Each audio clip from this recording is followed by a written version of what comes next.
Don't be selfish on today's episode. Today's episode is brought to you by SEO ProLab, the company that I trust to keep ServeNoMaster at the top of Google. To save 10%, use the coupon code ServeNoMaster at checkout. Go to servenomaster.com/SEO today. Are you tired of dealing with your boss? Do you feel underpaid and underappreciated? If you want to make it online, fire your boss and start living your retirement dreams now, then you've come to the right place. Welcome to ServeNoMaster Podcast, where you'll learn how to open new revenue streams and make money while you sleep. Presented live from a tropical island in the South Pacific by best-selling author Jonathan Green. Now, here's your host. My very first product was a small guide I'd written with a few basic tips on how to start a conversation with a woman when you're a single nervous guy and have no idea what to do. It was the very first thing I ever tried to sell online. And when I set my price and when I set my entire structure, everything was around me. I set a price that I thought my perfect knowledge was worth. I don't care what other people sell their knowledge for. Mine is worth more. And I offered affiliates a terrible commission, so no one ever promoted me. No one has any interest in an unfair commission. At the time, I really believed that knowledge was more valuable than traffic. I've since learned that's completely wrong. Traffic is worth 70 to 90% of a sale. The product's only worth 10 to 25%. Traffic, customers, and audience is worth far more than any product. Someone with an audience can recommend anything they want. Someone with a product, they're beholden to their affiliates, their JVs, the people that are sending them traffic. I didn't understand the power balance, and I was too driven by my own hubris and my own selfishness. There are other ways people manifest this in business. Sometimes people want to hide their best information behind a paywall. Everything is about keeping their best material secret. It comes out in their blog posts, it comes out in their videos. You can always tell you're getting the junior varsity material. You're not really getting the A team. You're not getting the best stuff. This mindset can really slow you down. Instead, I'd like to propose to you a different mindset that will help you make more money, build more of a connection with your audience, and grow much, much faster. There's this movie, Pay It Forward, which maybe you like it, maybe you don't. It had this really interesting idea that everyone should do 3 favors for strangers to push positive karma into the world. It's one of those heartwarming movies that everyone says, wow, it'd be amazing if the world was like that, and then no one ever does it. What you can do with your audience, what you can do with your blogs, your podcast episodes, your videos, however you're sharing information as a content marketer, however you're someone creating information, putting it out into the world, you can pay it forward. You can create information and give the best stuff you have for free. I have some very expensive coaching programs that I only open up a few times a year. I'm very, very exclusive and very limited about how many people I can spend time with because my coaching includes phone calls, Skype calls, a lot of one-on-one contact with me, a lot of working together. I can't have 100 people in there. I wouldn't be able to personally oversee 100 people working on a project. It would be impossible. Most of the information you get inside my high-level coaching program, you can find if you go through all of my other books, all of my blog posts, every single podcast episode. You can find all of that information for free. When people purchase a course, more than anything else, they're purchasing the structure, they're purchasing the organization. When I purchase a course, it's about the steps in the process more than anything else. I often know all the things I need to do. I knew exactly what I needed to do to launch my first Amazon book. I didn't know the right order. The order is exactly what I needed to find out, and I paid a lot of money to learn it from someone else. Since then, I've refined and improved their system 5 or 6-fold. But that first piece of information, that first little nugget was what I really, really needed. Giving away your material for free is not a mistake. It's not a foolish mistake. It's a way of paying it forward. You'll develop a connection with your audience, and audience will fall in love with you. Every time I'm on the phone with a potential coaching client, someone who goes through the cycle and they simply can't afford it, I give them a series of tools and training that's free on my blog, free in some podcast episodes, to help them make enough money so the next cycle they'll have enough profit to be able to buy into my course, buy into my coaching, buy into one of my training programs from profit rather than from debt. They're astounded that I give away this type of information for free. Why would I help people make money online for free when there's nothing in it for me? But that's the wrong mindset. You don't want to be selfish. You don't want to be caught up in this me mindset. You want to focus on giving and pushing positiveness into the world. Whether you want to call it karma or something else, the more good things you do for the people around you, the more you help your list, the longer the relationship will be. It's very easy to make a quick buck off someone. Very, very easy. Unfortunately, if that's what you want to do, nothing I'm teaching you in any of my podcasts or lessons teaches you how to do it. I don't teach that method. I'm aware of it, I know how to do it, but I have no interest in that. I'm interested in long-term relationships. You're listening to this podcast episode. I would like you to listen to the next 1,000 podcast episodes. I would like us to grow together to the point where you quit your job, you're a millionaire, you have total control of your destiny, and we still have a relationship over the next 5, 10, 20 years. That's the relationship I'm looking for, the longevity. When longevity is your mindset, when you believe in the business you're building, when you're building a business instead of a hobby, when you're building something you believe in, and you're looking at the long view, it makes sense to form a long-term relationship. A short-term relationship with a customer, you can make $1,000. You can squeeze $1,000 out of almost anybody. But a long-term relationship with that same customer, who maybe pays you $3 or $4 the first year, $10 the next year, begins to grow, pays you a couple $100, maybe over the next 10, 30 years, they end up paying you $10,000 or $20,000 to help them grow. And as they hit each different plateau or moment where they need to overcome and grow, when they want to go from $1,000 a day to $10,000 a day, when they want to go from $1 million to $10 million in their business, they'll turn to you at these huge moments, and you can form these really, really powerful relationships because you started off giving away a lot of free content. I don't hold anything back in my material. I used to really have that mindset. And it comes from this idea that you have a secret piece of knowledge that people can only find out if they pay for it. It works as a sales technique, but it doesn't work forming a long-term relationship. There are certain advanced techniques that I don't share in every forum. I don't share my most secret material in public platforms. That's true. I do save a few very special things to accelerate or turbocharge for my high-end coaching clients, for my product purchasers. But for the structure of launching a book, for every single step you need to launch a bestseller, to write your own first book, get it on Amazon, get an amazing cover, launch it, and have success, make some money from it, you don't have to pay me a penny. The knowledge is there. If you want to take that and then build it into a really big business, that's when the next phase, that's when you begin to have to pay for things with me. But I don't hide material behind a paywall with the mindset of forcing people to buy. I want people to be able to make money before they buy anything from me. I want to make the world a little bit of a better place. I want to help people out. That's a little bit my mindset. And when you have that mindset, people will really form a relationship with you. It's kind of that old saying, a leader can be feared or loved. I'd rather be feared. I'd rather be loved. I would rather have my audience love me than fear me. I'm past that phase of my life, and maybe it has to do with getting a little older, having a couple of kids, but it definitely, my philosophy has changed and my business has grown massively because of it. You want to form a business with a great deal of goodwill. The structure of goodwill is everything. When your audience likes you, those people who can't afford your products, those people who can't afford to purchase from you right now, they can't really afford something, instead of leaving them in the dust, you're helping them a little bit. And they will tell anyone they know how wonderful you are. They will become the greatest affiliates and the greatest proselytizers for you. People that you help without squeezing them will leave you reviews, will leave you video reviews, will follow all of your courses, will post links on social media. They'll tell everyone how wonderful your message is. Treating people the right way has a great deal of financial benefit. So the first part, I told you all the great reasons to do it for morality and for creating a better world, but you can also do it because financially in the long term it's better. When you help people out and create these ardent fans, they will send you real customers, real traffic, real following, help you grow your business, and you'll make a great deal of financial gain simply because they're total believers in you. Goodwill is one of the most valuable currencies that you can have. When you're thinking about writing blog posts, writing emails to your list, providing content, recording videos, give your best. Give your best content on those ideas. Give your really solid material. You can save a few of your top secret tips and some of the accelerators, things that magnify the growth for the inside. When people buy your courses, most of the time they want that information, all those different blog posts, they want them in the right order. How many times have people purchased books that were originally blogs? You write a couple hundred blog posts and then you turn it into a book. People buy the book because they want the structure and the organization. I've purchased books exactly the same way. Organization and structure, knowing the right order of things is very, very valuable. In every industry I've entered, in every market I've dabbled with, I've discovered that the order of things is the most important thing to know. Most people have an idea of the right things to do. They just don't know the right order. Pretty much everyone out there, if I said write down the steps of writing a book and getting it published, they would be able to write them down.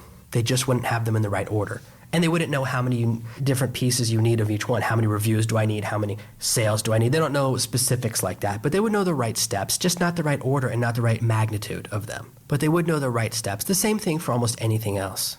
When you give your audience really good information, they begin to trust you, love you, and want to connect with you. They'll want to help you grow because they appreciate what you're doing. They appreciate the value you're giving them, the knowledge you're giving them, and that you don't hide things from them. They feel like they can trust you. They feel like they know you. And that rapport, that connection is really what provides longevity in your business. And it's a lot easier to form a business based on goodwill. It's very hard to play the secret wizard shell game with your customers and feel good about it all the time. You forget what you're trying to hide. You forget what's a secret. You forget what's not a secret. It's very hard to stay on top of all of that stuff. It's very complicated, and there's really no value in it. Your audience isn't going to appreciate it. Giving your audience your best is about building legacy. Everything you put online is there forever. Every blog post you write, every podcast episode, every video you make will be online forever, for all of eternity. I have videos that I made 7, 8, 9, 10 years ago to review different products, and I put them on YouTube. I don't remember the password to that channel, and I don't have that email address anymore. Even if I wanted to delete those videos, I never could. Plus, they got uploaded to 10 or 20 different websites. I definitely don't know the logins to all those other websites. Things we do get disseminated, copied, spread out, and they're permanent. The blog posts you write, if they have really solid information, they can become permanent. Everything I know about Amazon, you can find through blog posts, through these podcast episodes, through my website, through all of the different things I share, through some of the books that I'm releasing on Amazon now to share more and more of my secrets. It doesn't matter because the market is always changing. My techniques are changing all the time. The things I was doing on Amazon 3 months ago are very different from what I'm doing now. I'm always adapting to my market, understanding my market more, finding new opportunities, changing the way I approach the business. If I give away everything I knew 6 months ago, it's almost irrelevant because everything I'm doing now has changed. And the same in most markets I approach. All of my relationship market material changes all the time. I release new products every few months because the science, the technology, and culture changes. A dating book from 20 years ago, perfect example, is The Rules. That's a very popular book for women. It's designed to take control of the relationship and get a guy to fall in love with you. That book was written in the 70s, and they haven't updated it since. They release it all the time. Some of the advice it gives is based on if your whole family shares one telephone downstairs in the kitchen. Our world hasn't been like that in so long. Everyone has their own cell phone now. When I was in high school, I had a pager. So even when I was high school, a long time ago, the technology had changed. Following the structure of the rules, it doesn't make sense because it doesn't take into account the way technology has changed. And culture changes as well. The way people communicate with each other changes every few years. The advent of texting, then the advent of Twitter, then the advent of Snapchat, then the changing of these different technologies, the way people message each other through Facebook, the way we communicate, the slang we use, the structure of conversation, it changes. Many of the things that we think are static are not static. The way people date changes every 5 or 7 years. And now that I'm in a long-term relationship, I've been in my relationship for a very long time, I'm shifting out of that market. More and more of my material is about relationship strengthening, relationship maintenance, making sure your relationship can go the entire distance. But even there, the technology is constantly shifting. I was just working on a project that's all about succeeding with a long-distance relationship. I wrote the original version of the product 2 or 3 years ago with someone I was working with. The project fell through, as happens sometimes with some projects. I kept all the material. 2 years later, I redid everything. I was redoing the videos recently, re-recording everything. Many of the technology tools that I recommended in the original version, they're out of business. There's all these companies that make software and apps. If you go to any app store, iTunes App Store, the Google Play App Store, you'll find pieces of software, tools, apps that are designed to help long-distance couples succeed. They come in and out of business all the time. Someone has an idea, it lasts for 3 to 6 months, and then the company's gone. The app gets deleted, the app doesn't get updated for a while, and it stops working. It gets left behind. Even if you're in a serious relationship, even if you're way past that early dating phase, much of the advice and much of the information out there, the relevancy changes constantly. One of the biggest challenges in long-distance relationships, if you read any book written more than 10 years ago, is about the cost of long-distance phone calls. There's whole chapters about dealing with long-distance phone calls and getting phone cards and all of these things that were big challenges when I was younger but no longer are relevant. With the advent of the cell phone, long-distance phone call pricing disappeared. You no longer paid a different price for a local or long-distance call. It all became the same. Calling LA to LA or LA to New York was the same price. That challenge disappeared. Oh, you can't see each other. It's so painful when you can't see each other. If you write a letter, you have to wait 4 days. Well, that disappeared with Skype and Skype video. Understanding the way technology is changing and understanding the way culture changes because of technology means that giving away all of your information now doesn't matter because in 3 months, everything will change. Everything about blogging is constantly changing. Everything as far as driving traffic, forming a relationship with your audience, dealing with social media. Guess what? It's constantly changing with new social media platforms appearing and different ones disappearing. There's a very strong possibility that one of the largest social media platforms in the world will be sold, broken off, or dissolved in the next 12 months. Some of those platforms that we're so familiar with and everyone thinks are wonderful are losing huge amounts of money. I don't want to name names, but you can look online and discover that one of the social media platforms just dropped from number 3 to number 9 in the last year and has lost $500 million in 12 months. It's very hard to run a business losing that kind of money. What happens when that platform disappears? Well, all the courses on how to use that platform to make money become irrelevant. You gave away great material, but now the market's changed. As you've changed what you're teaching and as you've changed what you're doing, you keep moving forward. You still have all the goodwill, but most of that information is no longer relevant. It's no longer cutting edge. People want your newest and best stuff. Don't worry about giving away your secrets so much. Focus more on giving goodwill. Focus more on giving people the experience you'd want to receive. Another way to give back goodwill and to pay it forward is responding to your audience. I wish I was the best at this. Unfortunately, even though I tell people all the time, sometimes people message me on Twitter or Facebook through one of my Facebook pages, I'm not very good at noticing those messages. If you email me, 90% chance I'll reply to you. If you email me through this podcast, I'll definitely see it and reply to you. I check this email account the most, but through some of my pen names for authors, they get a lot of junk emails. Sometimes I miss emails because I don't check them all the time. I check once a day and things slip through. But I try to be very, very good about replying to every single person who messages me on those platforms. That to me, that's one of the most important places to connect with people. I'm just not that great at it because I'm not. I'd love to be the best social media guy in the world. It's not the thing I excel at. I don't like checking Twitter 7 times a day and checking Facebook 4 times a day and checking for LinkedIn messages and checking all these different things. It becomes overwhelming for me to keep up with all of that. But when people email me, if you write me an email, you will get a reply.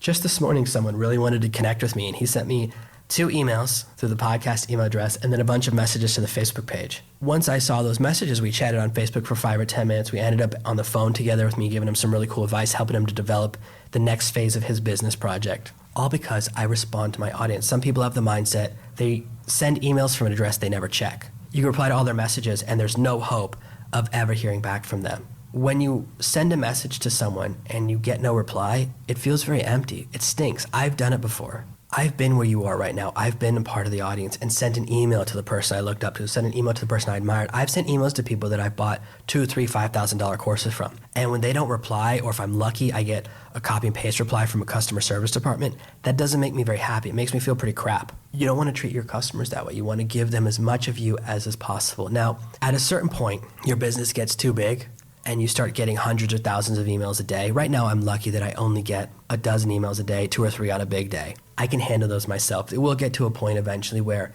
it's hard for me to respond to everyone personally. I'll try my best. Hopefully, I can continue to do it myself, but it's always possible you get to a point where it's too big. But the personalized replies, taking the time to answer everyone's questions, even if you have an assistant doing it, and then the assistant passes to you the unique emails are the ones that require more than a simple copy and paste message. Many people ask me repeat questions. How do I do this? How do I do that? I'm having a problem with this. I'm having a problem with this log. And some of that stuff doesn't require me, but I still do it myself. By giving of myself, by answering everyone's emails, I form amazing relationships. I sell more coaching. I develop more relationship. I sell more product. None of that's intentional. That just happens because of the way I deal with my audience. And I find more opportunities. Sometimes people email me, they have a great idea, and I say, oh, that's amazing. Let's do a little something together. You can find amazing opportunity by treating your audience the right way. All of these doors open up because your mindset started out with, I want to give rather than I want to take. The more value, love, energy, goodwill, karma, whatever word you'd like to use, the more positiveness you give to your audience,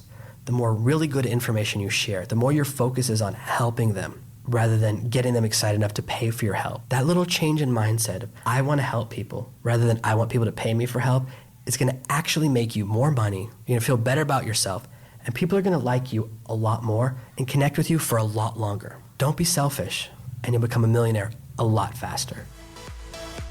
Thank you for listening to this week's episode of Serve No Master. Make sure you subscribe so you never miss another episode. And we'll be back next Tuesday with more tips and tactics on how to escape that rat race. Head over to servenomaster.com/podcasts now for your chance to win a free copy of Jonathan's bestseller, Serve No Master. All you have to do is leave a 5-star review of this podcast. See you Tuesday. You've just listened to another amazing episode of the Serve No Master podcast. Make sure to subscribe, and we'll be back tomorrow with another amazing episode.